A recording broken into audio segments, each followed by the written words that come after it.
वक्त स्वादिष्ट भोजन सब कुछ था, लेकिन फिर भी उसका मन हमेशा बेचैन रहता था। एक परेशानी जाती तो दूसरी आ जाती। एक दिन राजा अपने राज्य में घूमने निकला। प्लीज हमारे चैनल को लाइक और सब्सक्राइब जरूर कर ले। रास्ते में उसे एक संत की छोटी सी कुटिया दिखाई दी। राजा उनके पास गया। संत ध्यान में बैठे थे। जब उन्होंने आंखें खोली तो राजा ने उन्हें प्रणाम किया और बोला, गुरुदेव, मेरे पास सब कुछ है, लेकिन फिर भी मैं परेशान रहता हूँ। कृपया कोई ऐसा उपाय बताइए जिससे मेरी सभी समस्याएं खत्म हो जाएं। मन शांत हो जाएगा। राजा ने आंखें बंद की, लेकिन दिमाग में बहुत सारी बातें घूमती रहीं। उसने कहा, गुरुदेव, मेरे लिए ध्यान करना बहुत कठिन है। संत मुस्कुराए और बोले, कोई बात नहीं, चलो बाग में टहलते हैं। वे बाग में पहुंचे। राजा का हाथ गलती से एक कांटेदार पौधे से छू गया और उसे कांटा चुभ गया। खून निकलने लगा। संत ने उसका इलाज किया और बोले, राजन ने एक छोटा सा कांटा चुभा तो खून निकला और दर्द हुआ। सोचो, जब मन में गुस्सा, लालच, जलन जैसे बड़े कांटे चुभे हों तो कितनी पीड़ा होती होगी। संत ने आगे कहा, जब तक मन से ये कांटे नहीं निकलते, शांति नहीं मिल सकती। इन्हें छोड़ दो, तभी जीवन में सच्चा सुख आएगा। जाने ये बुराइयां और इसके बाद उसके जीवन में सकारात्मक बदलाव आने लगे। कहानी से सीख सकते हैं, ये 5 सूत्र बाहरी सुख सीमित है, आंतरिक शांति अनंत है। राजा की तरह आज के जीवन में भी हमारे पास सुविधाएं हो सकती हैं, लेकिन जब तक मन में बेचैनी है, संतोष नहीं है, तब तक खुशी अधूरी रहती है। ध्यान केवल आंखें बंद करने का नाम नहीं। शुरुआत में ध्यान कठिन लग सकता है, जैसे राजा को लगा, लेकिन धीरे धीरे ये मन के कांटों को निकालने का एक सशक्त माध्यम बनता है। ध्यान से लालच, क्रोध जैसे बुराइयां दूर हो सकती हैं। और निकाले, गुस्सा कब आता है उसे समझे। लालच किस चीज के लिए है? क्या वो वाकई जरूरी है? किससे जलन होती है और क्यों? इन सवालों के जवाब तलाशें और रोज थोड़ा थोड़ा इन भावनाओं से दूरी बनाएं। प्राकृतिक जीवन अपनाएं, संत का कुटिया में रहना, बाग में घूमना, ये सब जीवन की सादगी को दर्शाता है।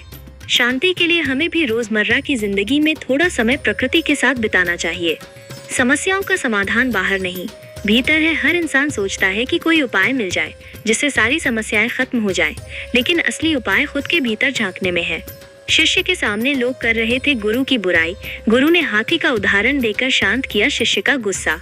ढकेलने की कोशिश करते हैं ये लोग, कभी खुलकर तो कभी पीठ पीछे हमारी बुराई करते हैं।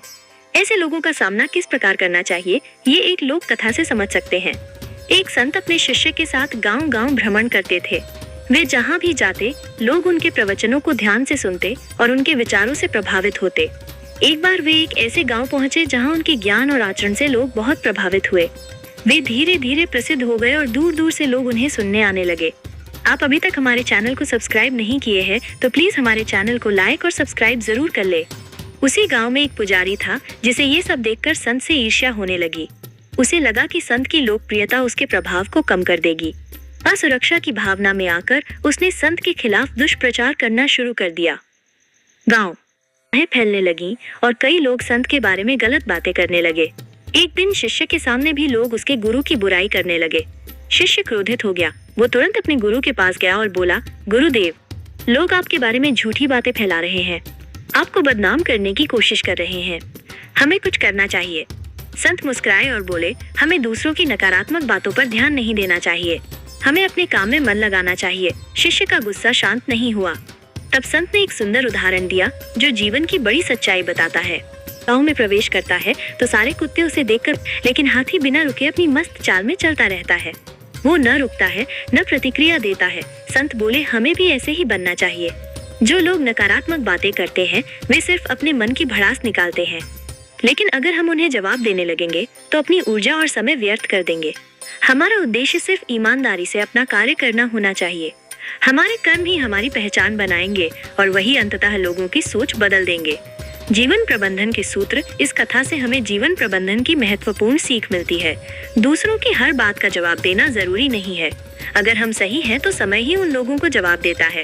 जीवन में यदि हम सभी आलोचकों को जवाब देने लगे तो हम अपने मार्ग से भटक सकते हैं। नकारात्मकता को जवाब उलझ जाते हैं और अपना मूल उद्देश्य भूल जाते हैं। हमें धैर्य रखना चाहिए। आलोचना के समय शांत रहना ही ताकत है।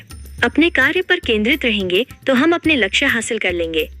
अपना लक्ष्य कभी न भूलें। हमें अपने आचरण से दूसरों को जवाब देना चाहिए। लोग आपके काम की ईमानदारी देखकर खुद चुप हो जाएंगे। ऊर्जा बचाएंगे तो काम में लाभ मिलेगा। हर बहस में कूदना जरूरी नहीं। अपनी ऊर्जा का सदुपयोग करेंगे तो काम में लाभ मिलने लगेगा। ध्यान रखें, सच्ची सफलता वही है जो शांति, संयम और निरंतर ईमानदारी से मिलती है। ये कहानी पसंद आई है तो प्लीज हमारे चैनल को लाइक और सब्सक्राइब जरूर और शेयर कर ले। जय श्री राम जरूर लिखे।